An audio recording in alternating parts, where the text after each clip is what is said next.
Olá! Hoje a nossa conversa vai fundo num período, assim, muito marcante, a Guerra dos 100 Anos. Vamos analisar juntos alguns pontos-chave baseados na obra A Guerra dos 100 Anos, causas, conflitos e consequências. A ideia é entender melhor as raízes, os momentos decisivos e o que ficou desse conflito enorme entre Inglaterra e França, lá de 1337 até 1453. Ok, vamos desembrulhar isso. Como que uma disputa, sabe, pelo trono francês e por terras acabou virando mais de um século de guerra? Parece muita coisa. Pois é fascinante e complexo. O material que a gente está usando já aponta logo de cara duas causas principais, né? Primeiro, a questão dinástica. Carlos IV da França morreu em 1328, sem deixar um herdeiro, um homem direto. Aí, o Eduardo III da Inglaterra, que era sobrinho dele pela mãe, reivindicou o trono. Ah, sim, pela mãe Isabel, mas tinha a questão da lei sálica, certo? Que impedia mulheres de herdar ou transmitir o trono. Exatamente. Os franceses usaram a lei sálica para recusar a reivindicação de Eduardo e escolheram o Filipe VI da Casa Valois. Mas, e aqui está um ponto interessante que a fonte levanta, talvez a outra causa fosse até mais imediata, digamos assim. A questão da soberania sobre o Ducado da Aquitânia ou Gasconha. Aquele território na França que pertencia ao rei inglês? Isso. O rei inglês era tecnicamente vassalo do rei francês por aquelas terras. Isso gerava um atrito constante, sabe? Sobre controle, justiça, quem mandava de verdade ali. Essa tensão sobre a Aquitânia, onde o rei inglês devia homenagem, talvez tenha sido um gatilho mais direto para a guerra do que a própria sucessão ao trono. Era uma ferida aberta ali. Entendi. E essa tensão toda explode, então, em 1337. O Filipe VI confisca a Aquitânia e aí começa oficialmente a guerra. E os ingleses começaram com tudo, né? O material menciona vitórias importantes logo no início. Ah, sim.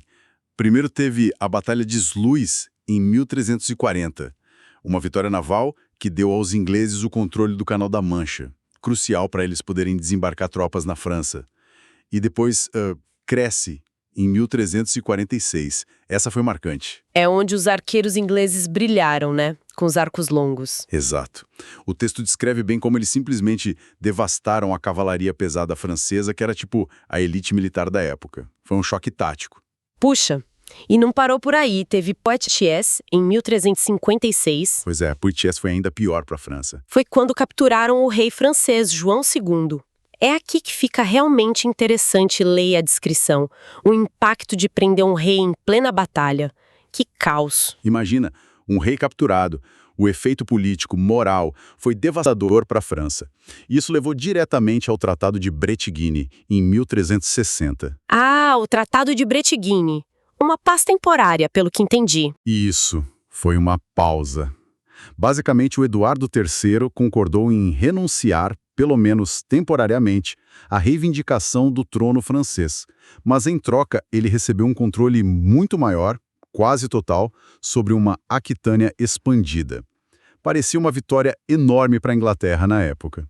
Só que a guerra voltou com força depois, né? Com o Henrique V da Inglaterra, fase lancastriana. Sim, Henrique V era ambicioso. Ele invadiu a França e conseguiu aquela vitória esmagadora em Agincourt, em 1415. Agincourt. De novo os arqueiros, né? De novo os arqueiros.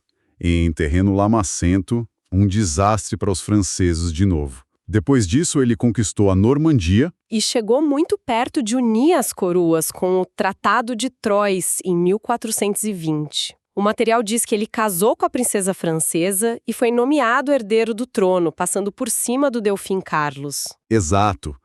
Parecia que a França Valois estava acabada ali. O herdeiro francês, ou o futuro Carlos VII, foi deserdado. A situação era desesperadora para eles. Mas aí que vem a virada francesa. Isso levanta uma questão importante, né? Como a França conseguiu se recuperar dessa situação? É uma das partes mais incríveis da história. E, claro, a figura de Joana d'Arc é central nisso. O material explora bem o papel dela, a liderança dela, a inspiração que ela trouxe, quebrando o cerco inglês a Orleans em 1429 e depois escoltando o Delfim para ser coroado Carlos VII em Reims. Isso foi crucial para a moral francesa. Reacendeu a esperança. Mesmo depois que ela foi capturada e morta em 1431, o movimento continuou, certo? Continuou. A coroação em Reims deu legitimidade a Carlos VII. E teve outro fator decisivo que a fonte destaca: a mudança de lado da Borgonha. Ah, sim. A Borgonha era aliada dos ingleses, né? Exatamente, uma aliança poderosa. Quando o Duque da Borgonha rompeu com a Inglaterra pelo Tratado de Arras em 1435 e voltou a apoiar Carlos VII, foi um golpe estratégico gigantesco para os ingleses. Perderam um aliado-chave no continente. E deu um impulso enorme aos franceses. E com isso, a França começou a empurrar os ingleses para fora. O material fala da reorganização do exército francês. Sim, Carlos VII foi profissionalizando o exército, investindo em organização e, muito importante, na artilharia. Os canhões começaram a fazer diferença nos cercos e batalhas. Os canhões. E isso nos leva à batalha final, Castillon, em 1453. Castillon é considerada a última grande batalha da guerra. Uma vitória francesa decisiva, onde o comandante inglês, o famoso Talbot, foi morto. Foi meio que o fim da linha para as pretensões inglesas na França continental. A Inglaterra perdeu tudo, exceto Calais, que ficou com eles por mais um tempo. E se a gente conecta isso ao quadro geral que a fonte apresenta, essa guerra foi muito mais do que só briga por terra e trono. Ela acelerou o fim daquele modelo de cavalaria feudal e impulsionou o surgimento de exércitos mais permanentes, mais profissionais e, talvez o mais importante, fortaleceu muito as identidades nacionais, tanto na França quanto na Inglaterra. A França saiu mais unida, mais centralizada sob o rei. Com certeza.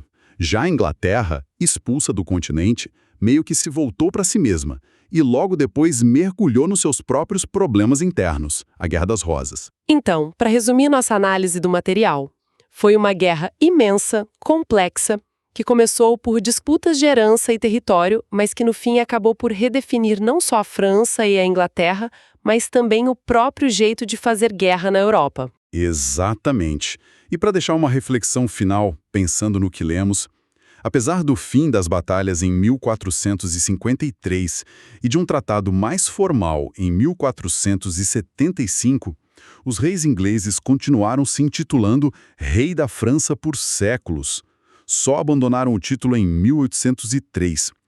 O que será que essa persistência simbólica, essa reivindicação fantasma mantida por tanto tempo, nos diz sobre memória nacional, orgulho ferido e como as sombras de conflitos antigos podem durar mesmo muito depois da paz ter sido, tecnicamente, assinada? Fica aí para pensar.